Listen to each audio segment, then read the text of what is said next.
Hello everyone, welcome to Target IES. My name is Mahendra Kumar Ranjan and I have secured All India Rank 80 in GATE 2016. हम लोग क्या पढ़ रहे हैं? Electronic devices and circuit पढ़ रहे हैं। ये कौन सा लेक्चर है? लेक्चर 4 है। तो जो लेक्चर 3 पढ़ा था हमने उसमें क्या देखा था? सबसे पहले क्या देखा? एनर्जी बैंड डायग्राम, इसका बेसिक्स हम पढ़ रहे थे। इसके अंदर हमने क्या पढ़ा था कि बैलेंस बैंड क्या होता है, कंडक्शन बैंड क्या होता है एंड बैंड गैप क्या होता है। ठीक है, उसके बाद हमने क्या देखा जो थर्ड लेक्चर में कि हमारा जो सेमीकंडक्टर डिवाइस होगा, सेमीकंडक्टर हमारा किस एलिमेंट से बनेगा और कैसा उनका स्ट्रक्चर रहेगा एंड कौन से बॉन्ड के थ्रू वो एक दूसरे एलिमेंट से बने रहेंगे। ठीक है, वो हम ऑलरेडी बात कर चुके हैं। कौन सा बॉन्ड होता है? कोवैलेंट बॉन्ड होता है। ठीक है, कोवैलेंट बॉन्ड के थ्रू क्या होता है, वो बंधे रहते हैं और उनका जो आउटर मोस्ट वो होगा, लेयर होगा, सरफेस होगा, उसमें क्या होगा, आउटर मोस्ट जो एनर्जी लेवल होगा उसमें कितने इलेक्ट्रॉन होंगे? 4 इलेक्ट्रॉन होंगे। ठीक है, इनके बारे में हम ऑलरेडी बात कर चुके हैं। अब हमने उसके बाद क्या देखा था कि हमारा इंट्रिंसिक सेमीकंडक्टर क्या होता है। इंट्रिंसिक सेमीकंडक्टर को हम क्या बोलते हैं? Pure semiconductor. प्योर क्या होता है? यानी जिसके अंदर कोई इम्प्योरिटी ना हो, यानी कि कोई हमारा सिलिकॉन है, सिलिकॉन के आउटर मोस्ट में कितने चार इलेक्ट्रॉन होते हैं, तो वो 4 इलेक्ट्रॉन जो सिलिकॉन का दूसरा एटम है उसी के साथ ही अगर क्या बना रहे हैं, पेयर बना रहे हैं, यानी कि और कोई दूसरा एलिमेंट के साथ नहीं बना रहे हैं वो, यानी कि सेम एलिमेंट के साथ ही क्या हो रहा है, बॉन्ड बन रहा है, तो क्या हो गया वो हमारा कौन सा बॉन्ड हो गया? Covalent bond. एंड उस सेमीकंडक्टर हम क्या बोलेंगे? Pure semiconductor. और क्या? Intrinsic semiconductor. ठीक है, तो ये इंट्रिंसिक सेमीकंडक्टर आपको पता चल गया। उसका हमने क्या देखा था कि फर्मी एनर्जी लेवल हमारा क्या होता है। फर्मी एनर्जी लेवल कैसे डिफाइन किया था कि एक हमारा क्या हो गया, ये कंडक्शन बैंड हो गया, ये हो गया हमारा बैलेंस बैंड, और ये जो हो गया वो क्या हो गया? Band gap. तो अगर हम इसको एक एनर्जी E1 बोल दें, ये एनर्जी E2 बोल दें, तो E2 क्या हो गया? E2 हो गया अपर, मतलब जो टॉप एनर्जी, यानी कि ये क्या हो गया, इसका कट ऑफ हो गया कि इसके ऊपर जाएगा तो क्या हो जाएगा? बैंड गैप में चला जाएगा। दैट मीन्स यहाँ से जंप करेगा लेकिन रिवर्स उसी डायरेक्शन में आ जाएगा। ठीक है, यानी उसी लेवल पे आ जाएगा इलेक्ट्रॉन। तो ये क्या हो गया? इसका टॉप सरफेस हो गया किसका? कंडक्शन बैंड का। एंड E1 क्या हो गया? इसका lower energy level of conduction band. ठीक है, तो E1 E2 आपको पता चल गया। तो इसके बीच में कहीं होगा क्या हमारा? Fermi energy level. Fermi energy level पर हमारा अगर हमने टेम्परेचर T लेस देन और इक्वल टू 0 केल्विन की बात करें, उस पर जो प्रोबेबिलिटी होगी वो कितनी होगी? 1 होगी। कहाँ तक? फर्मी एनर्जी लेवल से नीचे। फर्मी एनर्जी लेवल जैसे हम टेम्परेचर बढ़ाएंगे, T को ग्रेटर देन 0 डिग्री केल्विन करेंगे, तो जो प्रोबेबिलिटी है वो कैसे हो जाएगी? At Fermi energy level P of probability of electron at EF कितनी हो रही थी? 1/2 आ रही थी। वो कैसे चेंज हो रहा था? उसका ग्राफ किस टाइप का आ रहा था?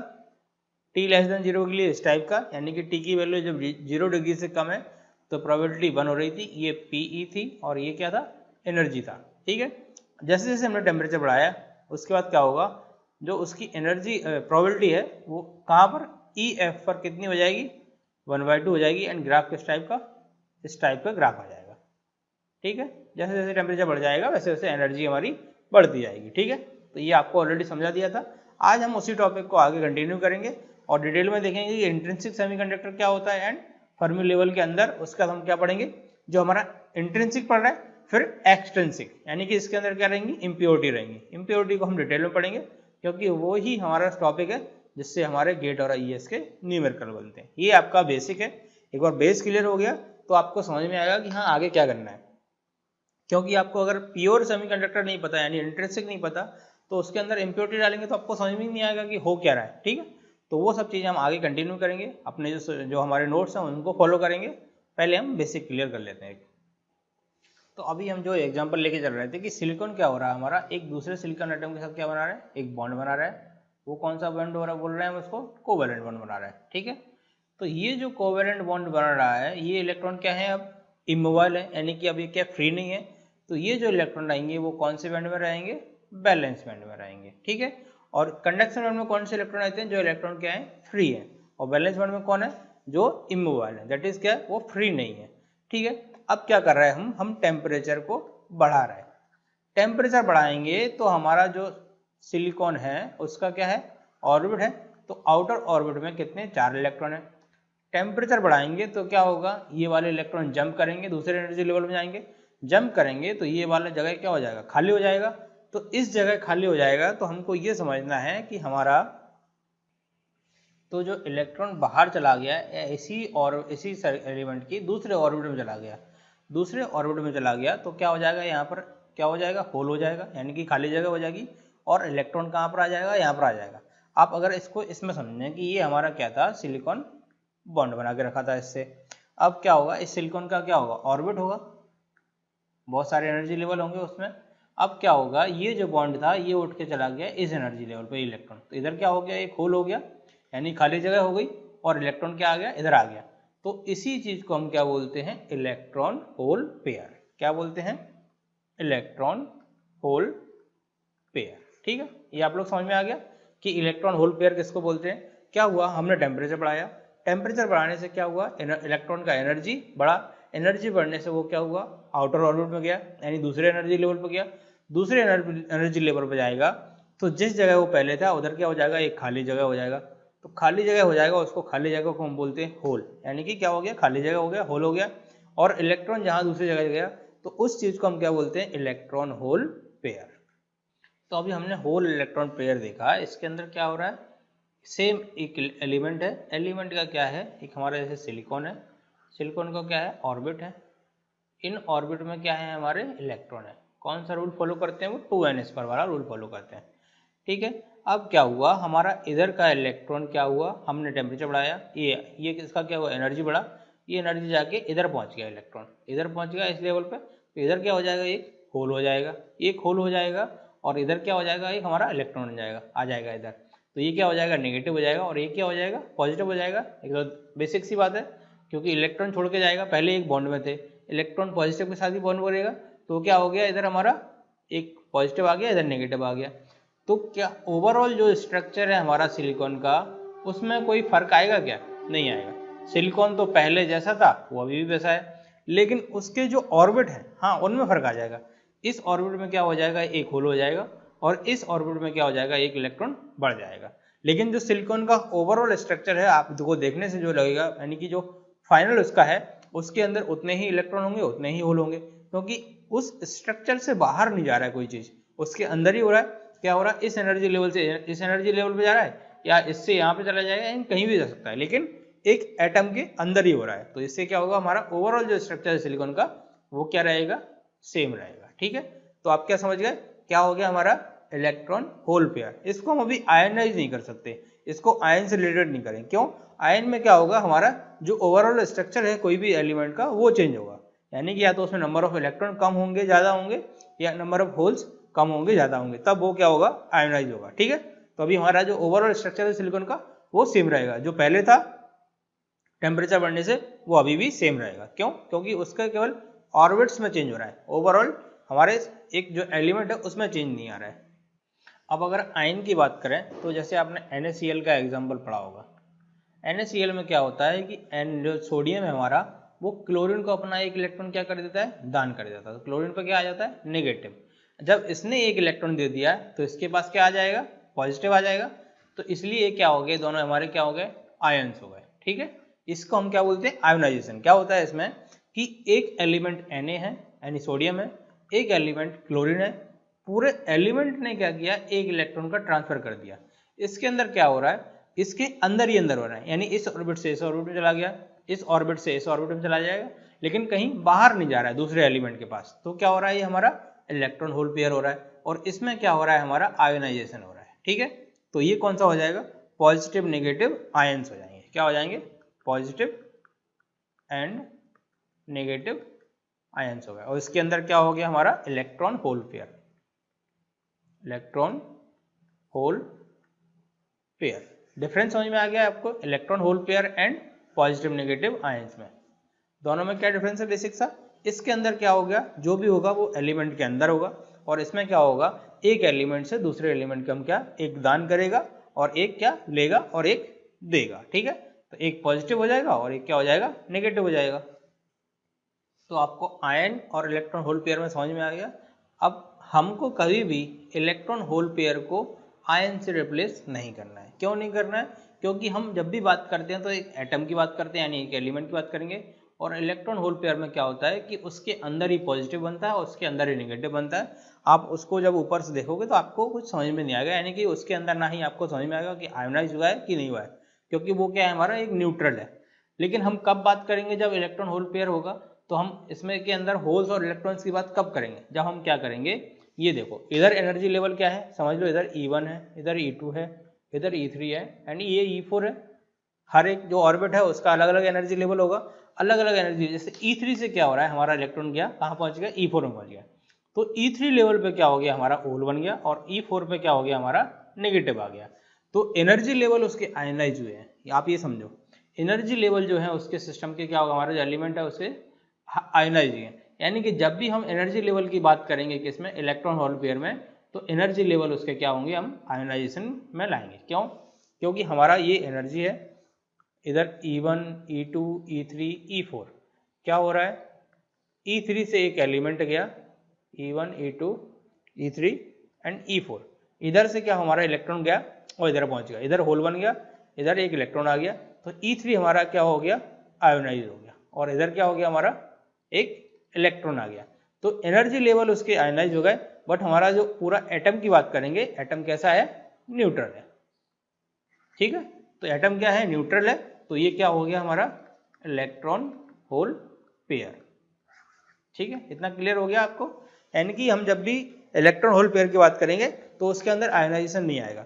आयोनाइजेशन उसके अंदर कब आएगा, जब हम किसकी एक सर्टेन एनर्जी लेवल की बात करेंगे तब आएगा उसमें आयोनाइजेशन। ठीक है, तो अभी हम इसी को जो हमने पढ़ा है electron hole pair and ionization को, इसी को हम अगर एनर्जी बैंड में देखें, क्या हो रहा है कि कोई हमारा एक एलिमेंट है, एक एलिमेंट का एनर्जी है, उसके अंदर क्या होगा, एक कंडक्शन बैंड होगा और एक क्या होगा, बैलेंस बैंड होगा। ठीक है, अगर हम इसको और एक्सटेंड कर दें इधर तक, सॉरी ये सेम रहेगा एनर्जी लेवल, और इसको भी इधर, तो क्या होगा, हमने टेम्परेचर बढ़ाया, टेम्परेचर बढ़ाया तो इधर क्या है, बैलेंस बैंड के अंदर कौन सा बॉन्ड रहता है, कोवैलेंट बॉन्ड रहता है। तो कोवैलेंट बॉन्ड में क्या होंगे, उसके इलेक्ट्रॉन पेयर होंगे ऑलरेडी। हम टेम्परेचर बढ़ाएंगे तो क्या होंगे, इलेक्ट्रॉन का एनर्जी बढ़ेगा, तो वो कहाँ जाएंगे, कंडक्शन बैंड में जाएंगे। कंडक्शन बैंड में जाएंगे तो क्या, इलेक्ट्रॉन आ जाएंगे, इधर इलेक्ट्रॉन आ जाएंगे, तो इधर क्या क्रिएट हो जाएगा, एक होल क्रिएट हो जाएंगे। जितने नंबर ऑफ इलेक्ट्रॉन ऊपर जाएंगे उतने नंबर ऑफ क्या, होल क्रिएट हो जाएंगे। ये इलेक्ट्रॉन अब क्या हो गया, हमारे मोबाइल इलेक्ट्रॉन हो गए। क्यों, क्योंकि कंडक्शन बैंड में पहुंच गए, यानी एक स्टेबल स्टेट आ गया, तो वो वापस नहीं आएंगे। कुछ और इलेक्ट्रॉन भी होंगे एक्साइटेड, वो क्या होल क्रिएट करेंगे, वापस आएंगे, लेकिन वापस आ जाएंगे तो वो उसका अपने होल को वापस ऑक्यूपाइड कर लेंगे, यानी कि वापस से ले लेंगे, तो वो होल नहीं रहेगा फिर। तो हमारे जो होल रहेंगे वो कहाँ रहेंगे, बैलेंस बैंड में रहेंगे, और जो मोबाइल इलेक्ट्रॉन रहेंगे वो क्या रहेंगे, कंडक्शन बैंड में रहेंगे। इसके अलावा इधर और भी इलेक्ट्रॉन होंगे जो क्या होंगे, एक बॉन्ड बना के रहेंगे, तो वो क्या हो जाएंगे, इमोबाइल हो जाएंगे, यानी कि वो क्या मूवेबल नहीं है, मूवेबल नहीं है दैट मीन्स फ्री नहीं है। ठीक है, फ्री नहीं है तो क्या होगा, बॉन्ड होगा, तो बॉन्ड होगा तो हम उसको कंसिडर नहीं करेंगे। क्यों, हमको क्या चाहिए, फ्री चाहिए। फ्री इलेक्ट्रॉन और होल्स की वजह से हमारा क्या करंट वगैरह का फ्लो होता है। ठीक है, तो ये जो हमारे फ्री हो गए, इनका बॉन्ड टूट गया, बॉन्ड टूट गया तो क्या हुआ, इधर से इलेक्ट्रॉन गया कहाँ पर गया, कंडक्शन बैंड में गया, और इधर क्या बन गया, एक होल बन गया, और इधर कितना आ गया, एक हमारा क्या आ गया, होल इलेक्ट्रॉन आ गए। तो इलेक्ट्रॉन क्या होगा, हमारे ये मोबाइल इलेक्ट्रॉन हो गए, एंड होल कहाँ पर हो गए, बैलेंस बैंड में, और इलेक्ट्रॉन कहाँ पर हो गए, कंडक्शन बैंड में। ठीक है, तो अभी हम जो बात कर रहे हैं वो किसके अंदर बात कर रहे हैं, इंट्रिंसिक सेमीकंडक्टर के अंदर बात कर रहे हैं। तो हमारा इसमें क्या देखने को मिल रहा है कि हमारे अगर 3 इलेक्ट्रॉन ऊपर गए हैं एनर्जी से, एनर्जी हमने जब टेम्परेचर बढ़ाया तो एनर्जी बढ़ी, एनर्जी बढ़ाने से 3 इलेक्ट्रॉन ऊपर पहुंच गए, तो 3 ही होल क्रिएट होंगे। तो यानी कि number of hole equal to number of electron equal to Ni। Ni क्या हो गया, इंट्रिंसिक सेमीकंडक्टर। ठीक है, तो ये क्या हो गया, number of hole equal to number of electron equal to क्या हो जाएगा, Ni हो जाएगा इंट्रिंसिक सेमीकंडक्टर के। तो हम इंट्रिंसिक की बात करें तो इधर भी Pi हो जाएगा, इधर क्या हो जाएगा, इलेक्ट्रॉन आई। ठीक है, तो जो Ni है वो क्या हो जाएगा हमारा, जो हम Ni को डिनोट कर रहे हैं किसके अंदर, इंट्रिंसिक के अंदर, तो क्या हो जाएगा, carrier concentration in intrinsic semiconductor. ठीक है, इंट्रिंसिक सेमीकंडक्टर, तो Ni को हम क्या बोलते हैं, carrier concentration in intrinsic semiconductor. इसकी यूनिट क्या होगी, तो क्या यूनिट हो जाएगी इसकी, Ni की, career per unit volume. Career मतलब कौन सा, या तो इलेक्ट्रॉन होगा या क्या होल्स होंगे, तो क्या होगा कैरियर पर यूनिट वॉल्यूम। तो Ni को क्या डिनोट करते हैं हम, carrier concentration in intrinsic semiconductor. Npi यानी कि number of electron equal to number of proton, यानी कि number of electron equal to number of proton equal to क्या हो जाएगा Ni। Ni क्या है, इंट्रिंसिक सेमीकंडक्टर का जो कैरियर कॉन्सेंट्रेशन है वो, उसका यूनिट क्या हो जाएगा पर यूनिट वॉल्यूम। किसका वॉल्यूम, नंबर ऑफ इलेक्ट्रॉन का और नंबर ऑफ प्रोटॉन का, दोनों सेम रहेगा क्योंकि वो हमने ऑलरेडी बता दिया क्या कि जितने होल्स बनेंगे उतने क्या इलेक्ट्रॉन ऊपर जाएंगे। ठीक है, तो अब हमने लास्ट लेक्चर में क्या बात किया था, लास्ट लेक्चर में हमने देखा था किसकी बात की थी, एक NC एंड NV, NC एंड NV, सॉरी लास्ट लेक्चर में हम NU उसको बोल रहे थे, NV होता है वो। ठीक है, तो NC एंड NV क्या होता है हमारा, उसका कि जो डेंसिटी होती है किसकी, ये कंडक्शन बैंड में होती है एंड ये बैलेंस बैंड में। कंडक्शन बैंड में यानी कि जो हमारे कंडक्शन बैंड के इलेक्ट्रॉन हैं, यानी कि जो हमारा जो ये जो एनर्जी बैंड जो बनेगा, हम कहाँ तक, जो आपको एक रूम का फ्लोर का एग्जांपल लेके बताया था कि आप कहाँ तक पहुँच सकते, तो NCNV क्या होता है हमारा कि मैक्सिमम अलाउेबल क्या हमारी स्टेट, कि जहाँ से हमारा इलेक्ट्रॉन मूव करेगा और जहाँ पर हमारा इलेक्ट्रॉन क्या जा सकता है। तो NV कहाँ तक होता है, कहाँ पर होता है हमारा बैलेंस बैंड में, एंड NC कहाँ पर होता है हमारा कंडक्शन बैंड में। ठीक है, तो ये डिफरेंट एनर्जी की स्टेट है कि जहाँ पर हमारा इलेक्ट्रॉन उस की एनर्जी के करस्पॉन्डिंग पहुँच जाएगा। ठीक है, तो अब हम क्या देखने वाले हैं कि Ni, NC एंड NV के बीच में एक इंपॉर्टेंट रिलेशन देखने वाले हैं, जिससे हमारे गेट और IES के क्या न्यूमेरिकल फॉर्म होते हैं, कैसे बनेंगे वो न्यूमेरिकल, वो भी आपको समझा देंगे एक बार। और उसके अलावा हमने क्या देखा था कि जो हमारा फर्मी एनर्जी लेवल होगा यानी कि EF, वो कहाँ होगा हमारा बैंड गैप में होगा कहीं, ये बैंड गैप है, बैंड गैप के बीच में क्या होता है हमारा EF यानी फर्मी एनर्जी लेवल आता है। वो कैसे आता है, वो ऑलरेडी आपको लास्ट लेक्चर में पूरा 40-45 मिनट का लेक्चर आपको फर्मी एनर्जी लेवल के बारे में ही पढ़ाया है, तो उसमें आप देख सकते हैं। तो आज अभी हम क्या देखने वाले हैं कि इंपॉर्टेंट रिलेशन देखने वाले हैं, किसके, EF, Ni, NC एंड NV के बीच में। तो अभी हमने क्या देखा कि हमारा क्या NC क्या होता है, number of energy level in conduction band, कि जहाँ पर हमारा इलेक्ट्रॉन जा सकता है। तो जो NC की वैल्यू होगी वो ग्रेटर देन और इक्वल टू किसके होगी, NEI, that means number of electron जो हमारे बैलेंस बैंड से कहाँ जा रहा है, कंडक्शन बैंड में जा रहा है, जहाँ हम उसमें एनर्जी दे रहे हैं या टेम्परेचर बढ़ा रहे हैं। ठीक है, अब NV क्या होता है हमारा, NV यानी कि नंबर ऑफ क्या एनर्जी स्टेट, जो स्टेट है इसमें इलेक्ट्रॉन होंगे, तो ये इलेक्ट्रॉन हमारे कहाँ जाएंगे, आज हम इसको एनर्जी देंगे तो कहाँ जाएंगे, ऊपर जाएंगे। तो कितने ऐसे इलेक्ट्रॉन होंगे जो ऊपर जा सकते हैं, तो क्या होंगे, NV इज ग्रेटर देन और इक्वल टू किसका, NPi। ठीक है, ये आप लोग समझ गए क्या होगा, ये कैसे हुआ, ये आप लोगों को समझ में आ गया कि नहीं आया। और हमने इंट्रिंसिक की बात कर रहे हैं, तो NEI इक्वल टू क्या होता है, Ni, and NPi equal to क्या होता है, Ni। ठीक है, तो क्या हो गया हमारा जो फाइनल रिलेशन आ गया, NC इज ग्रेटर देन और इक्वल टू किसके, Ni के, NV ग्रेटर देन और इक्वल टू किसके, Ni के। ये आप लोगों को समझ में आ गया कैसे आया है, सॉरी ये हम जो NP की बात कर रहे हैं इधर NE ही होगा, क्योंकि इलेक्ट्रॉन ही जा रहे हैं ना, तो इलेक्ट्रॉन कहाँ जा रहे हैं, ऊपर जा रहे हैं। तो कितने ऐसे इलेक्ट्रॉन होंगे, तो क्या आ गया, NC equal to NC greater than और equal to Ni and NB greater than और इक्वल टू Ni। अब हमने लास्ट लेक्चर में एक और रिलेशन क्या देखा था कि NC is directly proportional to T की पावर 3/2 एंड NV भी क्या है, डायरेक्टली प्रोपोर्शनल टू T की पावर 3/2। और उसके अलावा हमने क्या देखा था एक और, कि उसका जो अफेक्टिव मास है यानी कि NC directly proportional to m of electron का जो अफेक्टिव मास है उसका power 3/2 and NV directly proportional to MP यानी जो उसका क्या होल है, होल का अफेक्टिव मास है की पावर 3/2। ये हमने रिलेशन ऑलरेडी लास्ट लेक्चर में देख चुके हैं। अब हम अगर ये देखें कि अब अगर हम नॉर्मल सेमीकंडक्टर जो हमारे क्या जर्मेनियम एंड सिलिकॉन के लिए बात करें, तो हमारा जो इलेक्ट्रॉन का मास है वो क्या होगा, ग्रेटर देन होता है किससे, होल के मास से, यानी कि effective mass of electron is greater then किसके, अफेक्टिव मास ऑफ होल। ठीक है, ये आप लोगों के लिए बेसिक यानी कि क्या है कि जो हमारा आइडियल सेमीकंडक्टर बोल दो या बेसिक जो सेमीकंडक्टर किससे फॉर्म होगा, जर्मेनियम और सिलिकॉन से, ज़्यादातर जर्मेनियम और सिलिकॉन से बनते हैं। तो उसके कर लिए हमारा जो अफेक्टिव मास ऑफ इलेक्ट्रॉन है वो ग्रेटर देन है किससे, अफेक्टिव मास ऑफ होल से। ठीक है, लेकिन ये क्या हो गया, हमने सेमीकंडक्टर की बात करी। लेकिन अगर आपको बोल रहा है कि कोई एक हमारा कंपाउंड सेमीकंडक्टर है, कंपाउंड मीन्स जैसे कि इसका एग्जाम्पल क्या है, गैलियम आर्सेनाइड। इसका क्या है, कौन सा कंपाउंड सेमीकंडक्टर क्या होता है पहले तो वो समझो कि हम जो सेमीकंडक्टर पढ़ रहे थे उसके अंदर क्या था, या तो हमारा सिलिकॉन हो गया, जर्मेनियम हो गया, उसके आउटर ऑर्बिट में कितने 4 इलेक्ट्रॉन थे। लेकिन जो गैलियम आर्सेनाइड यानी कंपाउंड सेमीकंडक्टर क्या होगा कि एक जो होगा उसके आउटर ऑर्बिट में 5 होंगे, एक जो होगा उसके आउटर ऑर्बिट में कितने होंगे 3 होंगे, तो जो ऑन एन एवरेज कितना आ जाएगा 4 हो जाएंगे। तो इन सब ऐसे एलिमेंट को मिला के जो बनता है वो क्या बनता है, कंपाउंड सेमीकंडक्टर। और कंपाउंड सेमीकंडक्टर के अंदर क्या होता है हमारा कि effective mass of holes is greater than of effective mass of electron. ठीक है, ये आप लोग समझ गए, ये याद रखना आप लोग। जब भी आपको कंपाउंड सेमीकंडक्टर की बात करें तो आपको क्या देखना है कि effective mass of hole is greater than of effective mass of electron.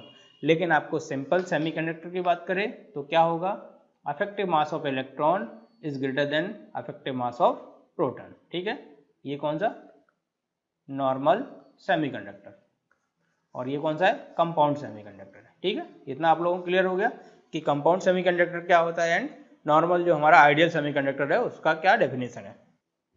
तो अब अगर हम एनर्जी लेवल को एक बार और देखें, क्या देख रहे थे हम, क्या था हमारा एनर्जी लेवल के अंदर कि एक हमारा क्या हो गया, कंडक्शन बैंड हो गया, ये हो गया हमारा कंडक्शन बैंड, इधर क्या हो गया हमारा बैलेंस बैंड हो गया।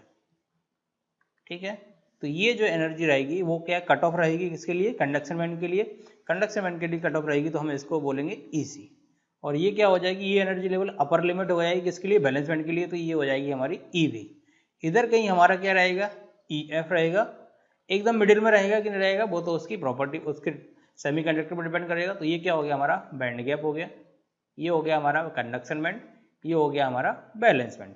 इधर क्या होगा एनसी होगा, इधर क्या होगा एनबी होगा, और इधर क्या होगा एनआई होगा। ठीक है, अब हमको क्या रिलेशन है, एक रिलेशन जो हमको याद करने हैं जिससे हमारे क्या न्यूमेरिकल फ्रेम होंगे। ठीक है, तो क्या हो गया ई सी माइनस ई एफ। अब ये देखो इधर क्या होता है हमारा एनर्जी लेवल जीरो होता है, इधर ऊपर ऊपर बढ़ते जाएगा ऐसे एनर्जी लेवल, तो ई सी की वैल्यू ज़्यादा होगी कंपेयर टू ई एफ, तो ये वाली वैल्यू क्या आनी चाहिए हमारी पॉजिटिव आएगी। पॉजिटिव आएगी तो क्या हो जाएगा K T L N, L N के अंदर कोई भी वैल्यू अगर निकलेगा तो उसका वैल्यू पॉजिटिव आना चाहिए तभी ये रिलेशन वैलिड रहेगा।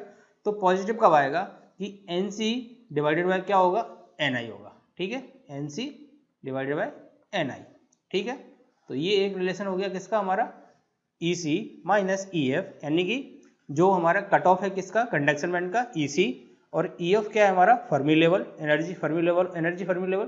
तो इसका इक्वल टू क्या हो गया K T L N, N C क्या हो गया इसके अंदर नंबर ऑफ एनर्जी स्टेट जहाँ जिस तक हमारा क्या है डेंसिटी शो करता है ना ये कि हमारा नंबर ऑफ एनर्जी स्टेट जहाँ पर हमारा इलेक्ट्रॉन मूव कर सकता है। जैसे आपका फ्लोर का एग्जांपल एक बिल्डिंग का एग्जांपल देके समझाया था। ठीक है, तो N C divided by N I, ये आप लोगों को क्लियर हो गया कैसे आया रिलेशन और कैसे हमको एस पे याद रखना है, क्योंकि इसकी वैल्यू कभी नेगेटिव नहीं आ सकती ई सी माइनस ई एफ, क्योंकि ई सी तो हमेशा ज़्यादा रहेगा ई एफ से। ये वैल्यू पॉजिटिव है तो इसके इक्वल टू वाली भी वैल्यू क्या आएगी पॉजिटिव। अब ये तो पॉजिटिव है, पॉजिटिव आने के लिए इसको पॉजिटिव आना पड़ेगा, तो एन सी अगर ज़्यादा है एन सी ज़्यादा रहेगा एन आई से, तो N C divided by N I रखना। ये आपको याद करने का एक तरीका बता दिया। क्या है, आप अगर फॉर्मूला समझ के याद करोगे तो आपको जल्दी रहेगा और आपसे मिस्टेक नहीं होगी। हमको पढ़ने से पहले ये पढ़ना है, उसके बाद ये देखना है कि कम से कम हमारा जो हम पढ़ रहे हैं उसमें हमारी मिस्टेक ना हो, उसमें हम 100% अपना स्कोर करें। क्योंकि अगर उसमें गलतियां कर दी तो पढ़ने से कोई मतलब नहीं रहा, क्योंकि क्या मतलब है अगर आपको मार्क्स उसमें नहीं आ रहे हैं तो कोई ऐसा मतलब नहीं ना पढ़ने से। तो क्या होगा अगर ये वैल्यू पॉजिटिव है तो ये वैल्यू भी क्या होनी चाहिए पॉजिटिव होनी चाहिए। ठीक है, तो कैसे आएगा, क्या है हमारा E C minus E F equal to K T L N N C by N I. ठीक है, ये एक रिलेशन आ गया, समझ गए आप लोग ये रिलेशन। अब हमारा सेकंड निकालना है हमको, अगर हम इसको ई एफ आई बोलेंगे ना ई एफ आई, तो ये क्या हो जाएगा एफ आई हो जाएगा, ये भी एफ आई हो जाएगा। तो अब हम अगर निकालेंगे ई एफ आई माइनस ई वी, ठीक है, equal to K T L N, इधर क्या आ जाएगा, अब ये वाली वैल्यू भी क्या है पॉजिटिव है, और हमने क्या पढ़ा है कि एन बी ग्रेटर देन और इक्वल टू क्या होगा एन आई होगा। इधर भी क्या पढ़ा था हमने एन सी ग्रेटर देन और इक्वल टू क्या होगा एन आई होगा। तो ये वाली वैल्यू भी क्या होनी चाहिए पॉजिटिव आनी चाहिए, तो क्या आ जाएगा इधर N B divided by N I. ठीक है, तो ये आपके फॉर्मूला आ गए बेसिक से, कौन सा E C minus E F I EFi minus EV। ठीक है, तो ये दोनों फॉर्मूले आपको क्लियर हो गए। हम इसके बेस पे आगे न्यूमेरिकल भी करेंगे और आपको क्लियर हो जाएगा कैसे न्यूमेरिकल को अटेम्प्ट करना है। बहुत ज़्यादा इंपॉर्टेंट दोनों आपके रिलेशन है, इसको याद रख लेना एकदम। जो बोलते हैं ना कि एकदम गांठ बांध के रख लो, कि गांठ बांध के रख लो, ये रिलेशन बहुत ज़्यादा इंपॉर्टेंट। क्या है हमारा रिलेशन? अब हम इस रिलेशन से हम फॉर्मूले ड्राइव करेंगे। क्या होया? EC minus EFi equal to KT ln NC by NI। दूसरा क्या है हमारा? EFi minus EV equal to KT ln NV by NI। अगर हम इसको इक्वेशन 1, इसको इक्वेशन 2 बोल दें। अब अगर हम दोनों इक्वेशन को ऐड करेंगे तो क्या हो जाएगा हमारा? EFi एक में पॉजिटिव है, एक में क्या है? नेगेटिव है। तो अगर हम इनको ऐड करेंगे तो EFi से EFi चला जाएगा, बचेगा क्या? EC माइनस क्या हो जाएगा? EV, और इधर क्या आ जाएगा? KT और ln NC by NI plus KT ln NV by NI। ठीक है, इतना आप लोगों को क्लियर हो गया। अब आगे और ड्राइव करते जाएं तो क्या आ जाएगा? KT अगर कॉमन निकाल लें तो क्या हो जाएगा? KT कॉमन आ गया, बचेगा क्या? ln NC by NI plus ln NV by NI। अब अगर आप देखोगे कि ln LA प्लस, मतलब दो एडिशन हो रहा है ln में, तो क्या होता है फॉर्मूला हमारा? ln A plus ln B हो जाएगा, तो क्या हो जाता है? ln AB। तो क्या हो जाएगा? EV minus EC minus EV equal to क्या हो जाएगा? KT ln क्या हो जाएगा? मल्टीप्लाई हो जाएगा, तो NC into NV divided by NI square. ठीक है, तो ये एक इम्पॉर्टेंट फॉर्मूला आ गया। ठीक है, ये हमारा इक्वेशन 3 आ गई। और EC माइनस EV क्या होता है हमारा? अगर आपको दिखाएं अभी एनर्जी लेवल, तो ये EC और ये EV, इसी को हम क्या बोलते हैं? Band gap. तो हमारा एक बैंड गैप का इंपॉर्टेंट फॉर्मूला आ गया। क्या आ गया? Band gap equal to EC minus EV equal to KT ln NC into NV divided by NI square. ठीक है, ये आप लोगों को क्लियर हो गया कैसे आया? ये इंपॉर्टेंट फॉर्मूला है। अब ये जो हमारे रिलेशन थे, हम इससे क्या निकाल सकते हैं? बैंड गैप निकाल सकते हैं, EC निकाल सकते हैं, EV निकाल सकते हैं, एंड हमारा फर्मी लेवल भी निकाल सकते हैं। कैसे निकालेंगे फर्मी लेवल? अगर हम दोनों इक्वेशन को क्या माइनस कर देंगे तो ये माइनस ये प्लस हो जाएगा। ठीक है, तो ये कटेगा नहीं, जो अभी कट रहा था ना ऐड करने पर, वो कटेगा नहीं, और हम डायरेक्टली इक्वेशन का यूज करके हमारा फर्मी लेवल भी निकाल सकते हैं। ठीक है, तो बैंड गैप को हम किससे? EG से रिप्लेस करते हैं। EG इक्वल टू क्या हो गया? KT ln NC NV divided by NI square. KT को नीचे ले लें तो KT इधर से कहाँ जाएगा? इधर आ जाएगा KT। अब दोनों साइड हम क्या करते हैं? दोनों साइड क्या? ln इधर है तो लॉग हटाएंगे, तो लॉग हटाएंगे क्या करेंगे? तो इधर ये वाला लॉग आ जाएगा, e की पावर में चली जाएगी ये वाली टर्म, तो e की पावर में जाएगा, यानी कि NC इधर क्या बचेगा? इधर e की पावर में जाएगा तो ये तो घट जाएगा ln, तो NC into NV divided by NI square equal to e to the power EG by KT। ठीक है, ये आप लोगों का एक फॉर्मूला आ गया। फॉर्मूला तो नहीं बोलेंगे, क्या डेरिवेशन कर रहे हैं हम उसी को। तो क्या आ गया आपका? NC into NV divided by NI square e की पावर EG क्या है हमारा? Band gap divided by KT। ठीक है, अगर हम इसको पलट दें तो क्या हो जाएगा? NI स्क्वायर हो जाएगा, और NI स्क्वायर और नीचे वाली टर्म को इधर ले जाएं तो क्या हो जाएगा? NC NV e to the power क्या हो जाएगा? नेगेटिव हो जाएगा, EG बाय KT। ये आपका बहुत ज़्यादा इंपॉर्टेंट क्या है? एक रिलेशन है जो आपने ऑलरेडी बीटेक में एक फॉर्मूले के दौरान पढ़ा होगा, उसको ड्राइव भी किया होगा हो सकता है। तो क्या हो जाएगा? NI square equal to NC into NV e to the power minus energy gap divided by KT। ठीक है, ये आप लोगों को समझ में आ गया।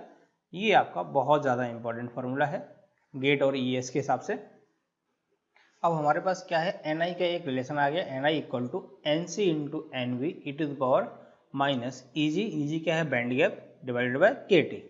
अब कभी कभी क्या होता है कि हमको एक टेम्परेचर पर वैल्यू दी रहेगी, दूसरे टेम्परेचर पर उसकी वैल्यू निकालनी है। तो आप अगर फॉर्मूला डिराइव करोगे तो उसमें आपका टाइम चला जाएगा। तो अभी हमने क्या पढ़ा है कि NC is directly proportional to T की power 3/2 and NV is directly proportional to T की पावर 3/2। तो डिफरेंट टेम्परेचर के लिए NC एंड NV की वैल्यू डिफरेंट होगी।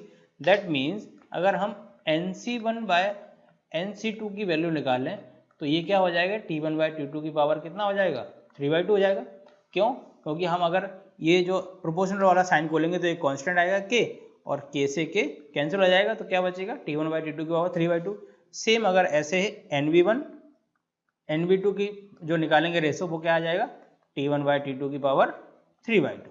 ठीक है, तो ये रिलेशन का यूज करके हम जो टेम्परेचर की वजह से N1 and N2 Ni1 and Ni2 के बीच में जो आएगा रिलेशन उसको लिख लेते हैं। क्या आएगा, क्या है हमारा, अगर फॉर T1 टेम्परेचर के लिए हमारा जो Ni की वैल्यू होगी वो Ni1 मान लें, तो Ni1 square equal to NC1 into NV1 e to the power minus Eg1, क्योंकि बैंड गैप भी चेंज होगा, डिवाइडेड बाय KT1। ठीक है, और दूसरा क्या हो जाएगा, Ni2 square equal to NC2 into NV2 into e to the power minus Eg2 KT2। ठीक है, अब हम क्या करें, अगर इस इक्वेशन को हम अगर A मान लें और इसको हम B मान लें तो A डिवाइडेड बाय B करेंगे, यानी कि Ni2 डिवाइडेड बाय क्या, Ni1।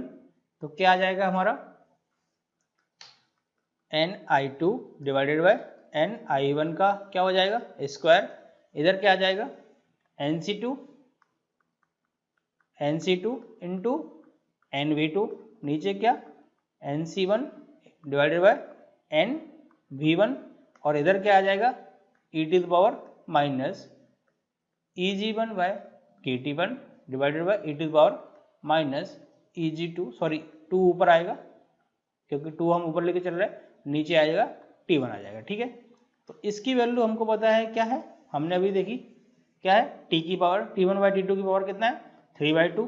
हम क्या कर रहे हैं N2 बाई N1 निकाल रहे हैं, तो ये क्या हो जाएगा T2 बाई T1 की पावर 3/2। ठीक है, तो इधर हम देखें तो क्या आ जाएगा Ni2 डिवाइडेड बाय Ni1 का स्क्वायर इक्वल टू क्या हो जाएगा, ये कितना T2 बाय T1 की पावर कितना हो जाएगा 3/2, और ये कितना हो जाएगा T2 बाय T1 की पावर 3/2। अब ये ई वाली टर्म ऊपर जाएगी तो क्या आ जाएगा e टू द पावर, अगर हम माइनस कॉमन ले लें तो ये वाली टर्म जाएगी तो क्या हो जाएगा पॉजिटिव हो जाएगा, तो क्या आ जाएगा Eg1 डिवाइडेड बाय क्या हो जाएगा KT2 माइनस, सॉरी ये Eg2 रहेगा, Eg1 डिवाइडेड बाय KT1, ये आ गया आपका।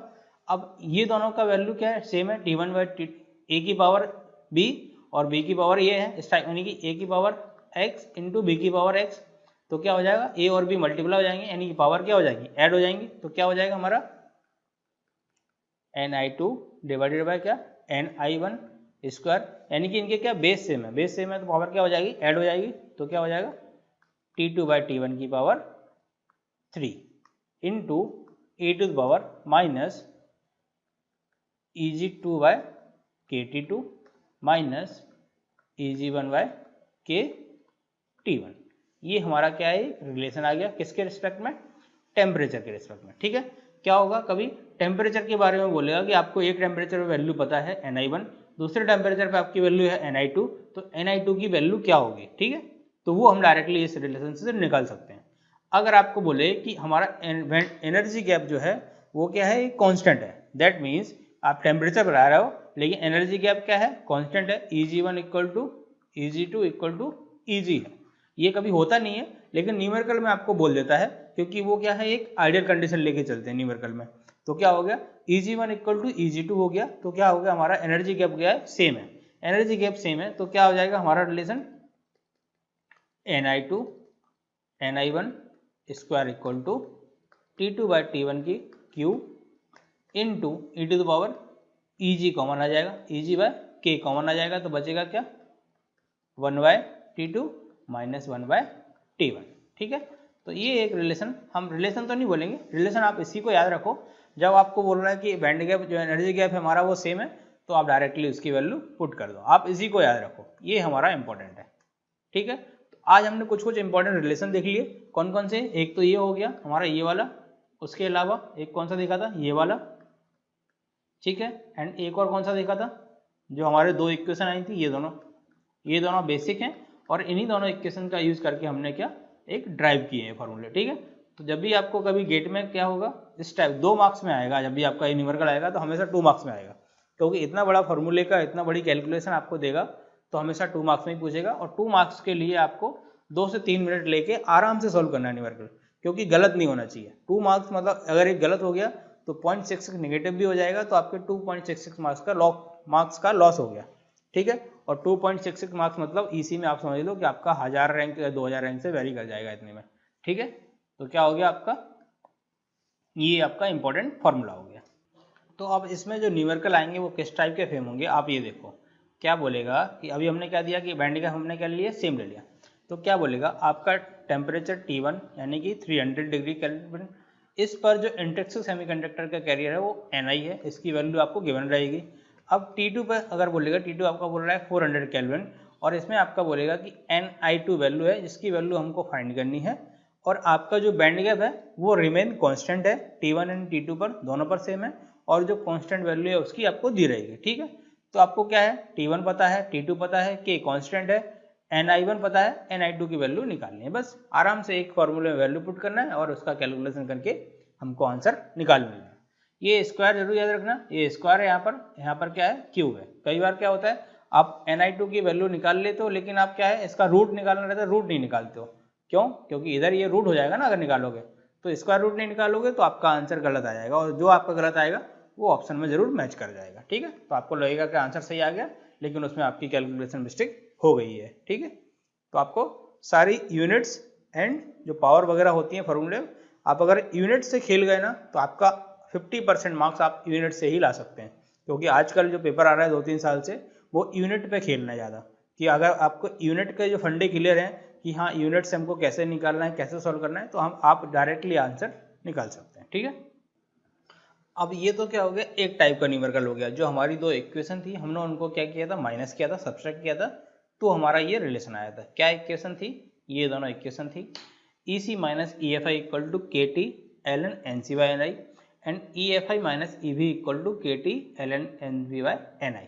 अब इन दोनों इक्वेशन को हम क्या करेंगे, माइनस करेंगे। दैट मीन्स क्या हो जाएगा हमारा, क्या है पहला equation, EC minus NFI equal to KT ln NC by NI और सेकेंड इक्वेशन क्या है, EFI minus EV equal to KT ln NV by NI।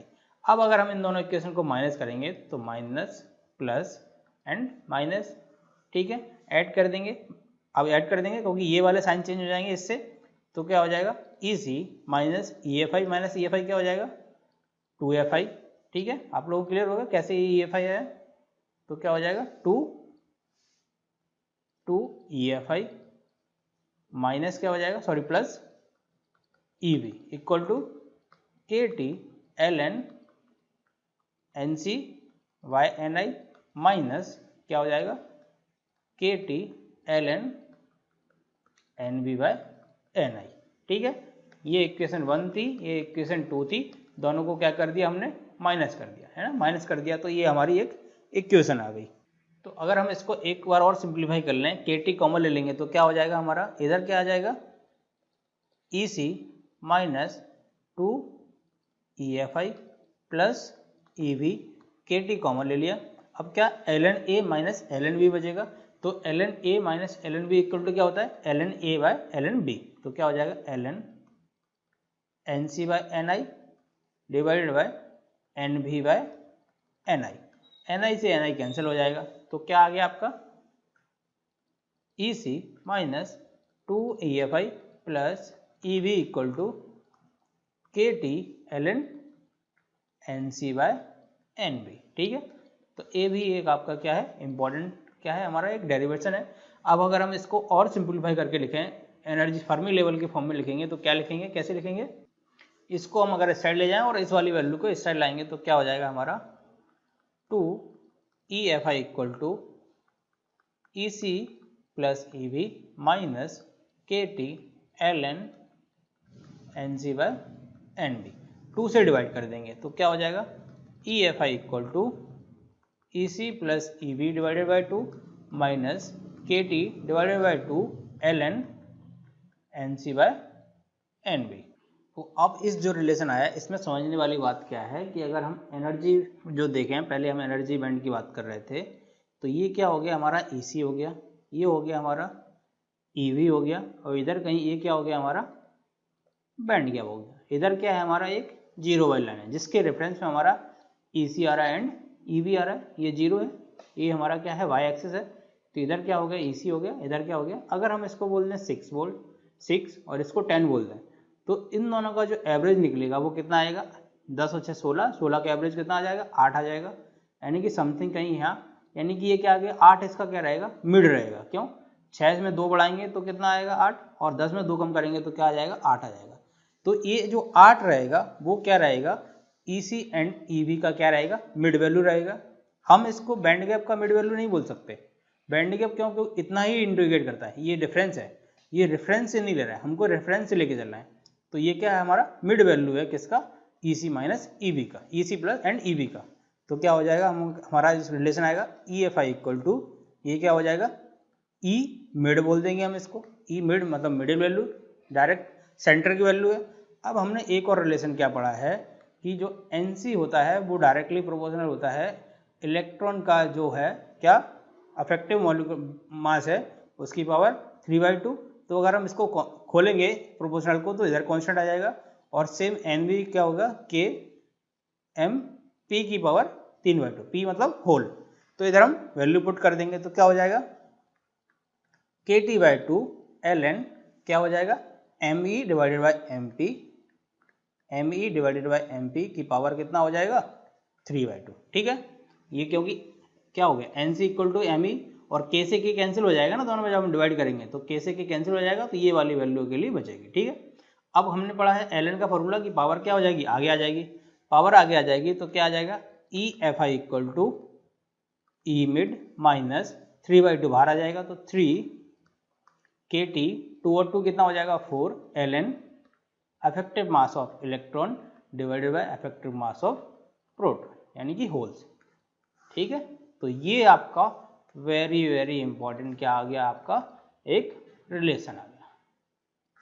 ठीक है, किसका फर्मी एनर्जी लेवल का E mid minus 3 KT/4 ln Me divided by MP यानी कि MH electron का affective weight divided by holes का अफेक्टिव वेट। ठीक है, अभी आपको क्या बताया, अगर हम सिलिकॉन और जर्मेनियम की बात करते हैं तो जो इलेक्ट्रॉन का अफेक्टिव वेट होता है वो ग्रेटर होता है किससे होल्स के, लेकिन हमारे जो कौन से हमारे कंपाउंड यानी कि जो हमारा दूसरे सिलिकॉन जिसके आउटर ऑर्बिट में 4 इलेक्ट्रॉन नहीं है, अगर हम उससे हमारा सेमीकंडक्टर बन रहा है, जैसे कि आपको बताया था गैलियम आर्सेनाइड, उसका जो होगा वो क्या होगा affective mass of proton is greater then क्या होगा अफेक्टिव मास ऑफ इलेक्ट्रॉन। ठीक है, तो इससे रिलेशन क्या समझ में आया, अगर हम सिलिकॉन और जर्मेनियम की बात करेंगे, सिलिकॉन और जर्मेनियम की बात करेंगे तो ये वैल्यू क्या है ज़्यादा है, ये वाली वैल्यू क्या है पॉजिटिव, तो ज़्यादा value divided by come value, तो ln के अंदर जो वैल्यू आएगी वो क्या आ जाएगी पूरी पॉजिटिव आ जाएगी, पूरी पॉजिटिव आ जाएगी। तो ये क्या रहेगा E मिड माइनस क्या रहेगा दिस वैल्यू, तो जो फर्मी लेवल रहेगा किसके अंदर हमारा सिलिकॉन और जर्मेनियम के अंदर वो क्या रहेगा जो मिड वैल्यू है उससे कहाँ रहेगा कम रहेगा नीचे, ये क्या रहेगा हमारा EFi जो डॉट डॉट से शो किया हुआ है, और ये क्या हो जाएगा हमारा E मिड जो डार्क लाइन से शो किया हुआ है। ठीक है, तो ये E मिड हो गया, ये हमारा फर्मी हो गया। अब अगर हम इसमें गैलियम आर्सेनाइड के लिए बात करें तो इलेक्ट्रॉन का क्या रहेगा जो वेट है हमारा वो कम रहेगा कंपेयर टू किसके होल्स के, तो ये वाली वैल्यू क्या हो जाएगी पूरी नेगेटिव हो जाएगी, यानी कि 1 से कम हो जाएगी, 1 से कम हो जाएगी तो ln की जो वैल्यू हो जाएगी वो क्या हो जाएगी नेगेटिव हो जाएगी, और ये नेगेटिव मल्टीप्लाई हो जाएगा तो क्या हो जाएगा पॉजिटिव, तो ये यहाँ पर आ जाएगा फर्मी लेवल। ठीक है, तो ये EFi किसके लिए हो जाएगा, ये हमारा गैलियम आर्सेनाइड यानी कि कंपाउंड सेमीकंडक्टर के लिए, और ये जो हो जाएगा वो हमारा नॉर्मल और आइडियल सेमीकंडक्टर के लिए। ठीक है, समझ गए आप लोग कि हमारा क्या हो गया, अगर हम नॉर्मल सेमीकंडक्टर के लिए बात कर रहे हैं तो जो हमारा एनर्जी लेवल बनेगा वो एक बार आप ध्यान से देखो, ये हमारा E मिड हो गया, E मिड। जब हम सिलिकॉन और जर्मेनियम की बात करेंगे तो वो जो फर्मी लेवल आएगा वो नीचे आएगा। और EFI किसके लिए? Silicon and germanium.